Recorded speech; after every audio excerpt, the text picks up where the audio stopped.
So, Baver's Starscream famously had many nicknames that either had Dorito or chicken in them. You can't really blame those when he looks like this. But he was a genuine menace in the first film, with his iconic mechanical whistling whilst transforming and his voice being buried in heavy synth. The next two movies though removed the voice filter and relegated him into his more iconic cowardly personality, but with barely any hint of treachery. Trade-off was Cybertruth in tattoo, so it could be worse. A minor nitpick I have with this guy is the base color for most of the plastic. I wish it was similar to the MPM-10R version, where it was a dark grey instead of a sandy grey. It personally looks better. But what's already here is perfectly alright and doesn't change the fact that this guy is awesome. Most people probably know this fact, but for the people who don't, this is essentially the Dark of the Moon deluxe toy upscaled with improvements like these mechanical greebles here filling out the gaps. One thing the designer forgot to fill out is his ass, or the lack thereof. He is cheekless. And no, this isn't a complaint, this is merely an observation. I'm fine with this guy boiling down to Hasbro doing a Wei Jiang because unlike Earthrise Starscream, this is a live action movie design where if they already perfected it a while back, why not just use it again? Besides, the base deluxe was already quite good, so yeah, I can do this. And you can still sort of hold up to this day, from what I've heard. Anyways, I should probably talk about the tattoos because I believe there's just enough spread around the surface. It's not too sparse, not too overpowering. Color separation is alright, but maybe a bit more gold splattered here and there, maybe a bit more in the aforementioned mechanical greebles, but it's fine. He is surprisingly nimble for someone of his stature. I mean, this design doesn't look like it, but look at all these joints on the hands, like here, here, here, here, here. That's actually a double elbow joint. Ball joint the hands allow for, all of this movement, making him very, very expressive in this very chuny pose. His legs are, well, the legs are alright. They are still just chicken, but I am a bit confused where the knees are exactly. I think this is the knee bend. I'm honestly not sure, but still quite nice. No waist, but it also sort of makes sense in universe that he is this nimble, even though he looks like this. His wide, bulky torso gives him an intimidation factor. His buzzsaw helps in that regard. Now if you want to attach it, just have the hand like this, just fold it up without popping the hands off. I've done it a few times. And just plug it in and there you go. Now that looks good. While his chicken noodle legs reveal his cowardly nature, he fights battles he can win and runs from those he loses. As he famously said, cowards do survive.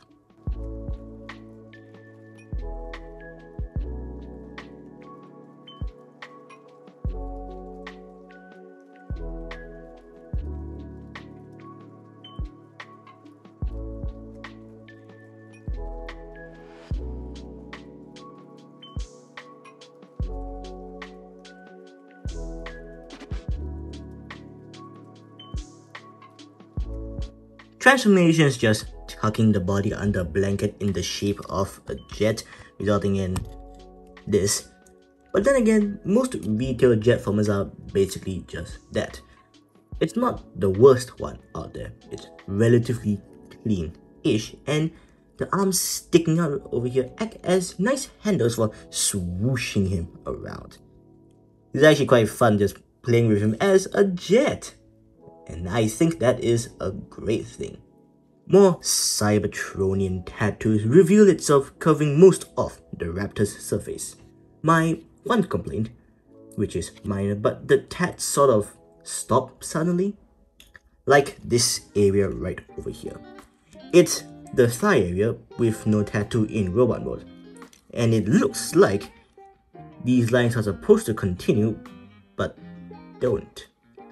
And then there's these grey parts right over here that like hinges, probably from the same mode as the jet engines. I'm not sure about why they didn't, but there's always a reason. Again, this is a minor nitpick, because I really dig this look. This is a Starscream who is proud of his Cybertronian roots and doesn't care about blending in. See this large Decepticon logo here. The bright, clear orange gives this jet some much needed bright color. You can even see some cockpit detailing. Landing gear is also included. Just put your finger here and pull this out. And what I think was very cool was these rear landing gears acted as the robot mode's heels. And that's a great use of parts. Very nice. Now there is also onboard weapon storage via plugging the buzzsaw at the rear. These two tabs right over here. Plug it in, and maybe not really imitating the flames spewing off the jet engines. Yeah, it's not a good look. But on the plus side, you can also do what the MVM did and just plug them under the wings. And on the original release, you had his missile gun thing, which made more sense because those actually had missiles. This is a melee weapon. Why would this be here? Let's just not think about that much. I know this scales horribly. If you can get past the janky nature of Beaver Starscream's design, the Studio Series version of this guy is a great representation of him and is also an actual fun toy to mess around with. Unlike these two, more so on this guy. His transformation is fine until you try and figure out the legs and the doors. This guy, not exactly a fan of this transformation. This guy, on the other hand, I love doing his transformation. It's understandable. You know where pieces are going and nothing gets in the way. Unlike that guy. Now as for which version, that's honestly up to you. Do you want regular Scream or Gangster Scream? Because come on, he had a shit ton of tattoos. Especially this one right over here, which is... I don't even know what that means. Hope this was useful in any way, and I hope to see you in another video.